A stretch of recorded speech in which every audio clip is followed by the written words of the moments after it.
ନମସ୍କାର ଦର୍ଶକ ବନ୍ଧୁ, ମୁଁ ଜୀବନ ସ୍ୱାଗତ କରୁଛି ମୋର ଆଜିର ଆଉ ଏକ ନୂଆ ଭିଡିଓରେ।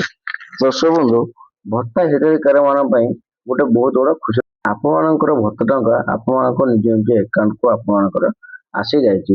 ତ ଆପଣଙ୍କ ଯୋଉ ଆକାଉଣ୍ଟକୁ ଆପଣଙ୍କ ଭତ୍ତା ଟଙ୍କା ଆସିଛି, ତ ସେଟା ଆପଣ କେମିତି ଜାଣିବେ କି ଆପଣଙ୍କ ଭତ୍ତା ଟଙ୍କା କେମିତି ଭାବରେ ଆସିଛି, ଯେଟାକି ମୁଁ ଆପଣଙ୍କୁ ଏଇ ଭିଡିଓ ମଧ୍ୟ ଜଣାଇଦେବି। ଏବଂ ଆପଣଙ୍କର ଆଉ କଣ ରହିଛି ଭତ୍ତାକୁ ନେଇ ଅପଡେଟ୍, ଯାହାକୁ ମୁଁ ଏଇ ଭିଡିଓ ଆପଣଙ୍କୁ ହିସାବରେ ଜଣାଇଦେବି। ତାପୂର୍ବରୁ ଯଦି ଆପଣମାନେ ଭିଡିଓରେ ନୂଆ ଅଛନ୍ତି ତ ଭିଡିଓକୁ ଲାଇକ୍ କରି ଚ୍ୟାନେଲଟିକୁ ସବସ୍କ୍ରାଇବ କରିବା ପାଇଁ ଜମା ବି ଭୁଲନ୍ତୁନି, କାରଣ ଆମେ ଯାହା ବି କିଛି ନୂଆ ନୂଆ ଆପଣଙ୍କୁ ଅପଡେଟ୍ ଦେବା ପାଇଁ ଚାହୁଁଛେ ଯାହାକି ଆପଣମାନଙ୍କ ପାଖରେ ଯାଇ ପହଞ୍ଚି ପାରିବେ।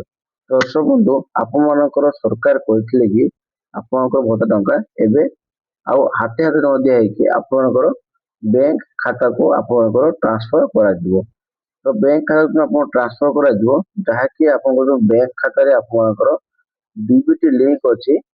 ସେ ଡିବିଟି ଲିଙ୍କ ଟି ଆପଣମାନଙ୍କର ଯୋଉ ବ୍ୟାଙ୍କ ଖାତାରେ ଥିବ ସେ ଡିବିଟି ଲିଙ୍କ ଅନୁସାରେ ଆପଣଙ୍କ ଭତ୍ତା ଟଙ୍କା ଆପଣଙ୍କର ଖାତାକୁ ଯିବ। ଡିବିଟି ଲିଙ୍କ କଣ ନା ଡାଇରେକ୍ଟ ବ୍ୟାଙ୍କ ଟ୍ରାନ୍ସଫର, ଠିକ ଅଛି।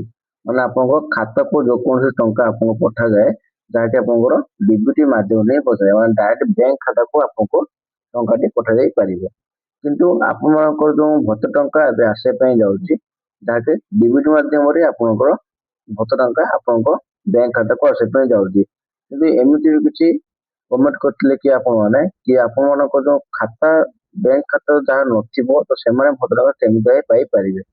ଦେଖନ୍ତୁ, ଆପଣଙ୍କ ଯୋଉ ବ୍ୟାଙ୍କ ଖାତାକୁ ଯଦି ପଇସା ଆପଣଙ୍କର ଯାଉନାହିଁ, ତାହେଲେ ଆପଣଙ୍କ ଯୋଉ ପଞ୍ଚାୟତରେ ଆପଣଙ୍କ ଯୋଉ ଲିଷ୍ଟ ଆସିଛି ଆପଣଙ୍କ ଭତ୍ତା ଟଙ୍କା କେବେ ଆସୁଛି ବୋଲି, ସେ ଲିଷ୍ଟରେ ଆପଣମାନଙ୍କର ଯୋଉମାନେ ଶଯ୍ୟାଶାୟୀ ଅଛନ୍ତି, ମାନେ ଆପଣଙ୍କ ଘର ଯୋଉମାନେ ଅଛନ୍ତି କିମ୍ବା ପାରାଲିସିସ୍ ପେସେଣ୍ଟ ଅଛନ୍ତି, ସେମାନେ ଯଦି ଭତ୍ତା ଟଙ୍କା ଆଣିବା ପାଇଁ ଯାଇପାରୁନାହାନ୍ତି, ତାହେଲେ ଆପଣଙ୍କ ନିକଟରେ ଥିବା ପଞ୍ଚାୟତରେ ଯାଇକି ଯୋଉଠି ଆପଣ ଭତ୍ତା ପ୍ରଦାନ କରାଯାଏ, ତ ସେ ଭତ୍ତା ପାଖକୁ ଯାଇକି ଆପଣମାନେ ନିଜ ନିଜର ଅନୁମତି ଦ୍ୱାରା ଜଣେଇଲେ ଆପଣଙ୍କ ଘରକୁ ଆସିକି ସେମାନେ ଟଙ୍କା ଉଠେଇ ଦେଇ ଯିବେ। ମାନେ ଆପଣଙ୍କ ବ୍ୟାଙ୍କ ଖାତାରେ ପଇସା ଆସିବ ଏବଂ ଆପଣଙ୍କର ସେ ବ୍ୟାଙ୍କ ଖାତାରେ ଯାଇକି ଆପଣଙ୍କ ଘରେ ପଇସା ଆପଣଙ୍କୁ ଦେଇକି ଆସିବେ। ଏଇଟା ହେଲେ ତାର ଅପଡେଟ୍। କିନ୍ତୁ ଆପଣମାନଙ୍କ ଯୋଉ ଭତ୍ତା ଟଙ୍କା ଏବେ ଆସିବା ପାଇଁ ଯାଉଛି, ଯୋଉଟା କି କିଛି ଲୋକଙ୍କର ଭତ୍ତା ଟଙ୍କା ମଧ୍ୟ ଆସି ସାରିଲାଣି ଏବଂ ସେମାନେ ମଧ୍ୟ ଯାଇକି ପଇସା ଉଠେଇ ସାରିଲେଣି।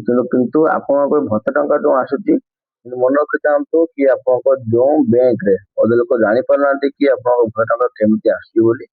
ଯୋଉ ବ୍ୟାଙ୍କରେ ଡିବିଟି ଲିଙ୍କ ଅଛି ଏବଂ ଇକ୍ୟୁଆଇ ସମ୍ପୂର୍ଣ୍ଣ ଭାବେ ଠିକ ଅଛି, ଭତ୍ତା ଟଙ୍କା ଆପଣଙ୍କର ସେଇ ବ୍ୟାଙ୍କରେ ହିଁ ଆସିବା ପାଇଁ ଯାଉଛି। ଆପଣମାନେ ବୁଝିପାରିଲେ କି ଆପଣ ଭତ୍ତା ଟଙ୍କା କୋଉ ବ୍ୟାଙ୍କରେ ଆସିବା ପାଇଁ ଯାଉଛି, ଯୋଉ ବ୍ୟାଙ୍କରେ ଆପଣଙ୍କର ଡିବିଟି ସମ୍ପୂର୍ଣ୍ଣ ଭାବେ ସଠିକ ଭାବରେ ଅଛି, ସେଇ ବ୍ୟାଙ୍କକୁ ହିଁ ଆପଣଙ୍କ ଭତ୍ତା ଟଙ୍କା ଆସିବା ପାଇଁ ଯାଉଛି।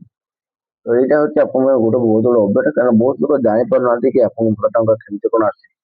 ଗୋଟେ ମାସ ପଇସା ଆଜି ଆସୁଛି, ଏଇ ମାସ ପଇସା ଆଉ ଆର ମାସକୁ ଆସୁଛି, ଏମିତି ମାନେ ଅଲଗା ଅଲଗା ସ୍ତରରେ ଟଙ୍କା ଆସୁଛି, ଆପଣ ଜାଣିପାରୁନାହାନ୍ତି।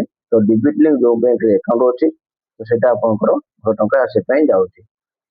ବୁଝିପାରିଲେ ଜିନିଷଟି? ତ ଆଶା କରିବି କି ଆପଣଙ୍କର ଯୋଉ କମେଣ୍ଟ ଥିଲା, ଯୋଉ ଡାଉଟ୍ ଥିଲା, ଆପଣମାନେ ବୁଝିପାରିଥିବେ। ତ ଭିଡିଓ ଭଲ ଲାଗିଥିବ ଭିଡିଓକୁ ଲାଇକ୍ କରିଦେବେ, ଚ୍ୟାନେଲଟିକୁ ସବସ୍କ୍ରାଇବ କରିଦେବେ, ପାଖରେ ବେଲ୍ ଆଇକନକୁ ଅଲରେ ସେଟ୍ କରିଦେବେ।